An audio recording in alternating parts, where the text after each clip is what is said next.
അധികം വൈകാതെ ഇന്ത്യ ഇസ്ലാമിക രാജ്യമാകുമെന്നും പോരാട്ടം അതിനുവേണ്ടിയാണെന്നും ഒരു വലിയ പ്രസ്താവന നടത്തിയിരിക്കുന്നു. ഒരു ചാനലിനായി നൽകിയ അഭിമുഖത്തിൽ ISI ചാരൻ സയ്യിദ് ഹമീദാണ് ഒരു വലിയ പ്രസ്താവന നടത്തിയിരിക്കുന്നത്. ഒരു ഭീകരവാദത്തെ പ്രോത്സാഹിപ്പിക്കുന്ന പ്രസ്താവന നടത്തിയിരിക്കുന്നത്. അദ്ദേഹത്തിൻ്റെ വാക്കുകൾ ഇങ്ങനെയാണ്: മുഹമ്മദ് ഗസ്നി സോമനാഥ ക്ഷേത്രം തകർത്തതുപോലെ ഇന്ത്യയിലെ എല്ലാ ക്ഷേത്രങ്ങളും വിഗ്രഹങ്ങളും തച്ചുടയ്ക്കും, തകർക്കും.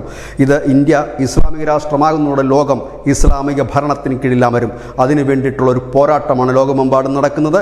തങ്ങളുടെ ലക്ഷ്യം ഇന്ത്യ തന്നെയാണെന്ന് പറഞ്ഞ സയ്യിദ് ഹമീദിൻ്റെ ഈ വീഡിയോ സോഷ്യൽ മീഡിയയിൽ വ്യാപകമായ രീതിയിൽ പ്രചരിച്ചു തുടങ്ങിയതോട് വലിയ രീതിയിലുള്ള പ്രതിഷേധമാണ് ഈ വീഡിയോയ്ക്ക് എതിരെ ഉയരുന്നത്. ഏതായാലും പാകിസ്ഥാൻ ചാരസംഘടന ISIയുടെ ചാരനാണ് സയ്യിദ് ഹമീദ്.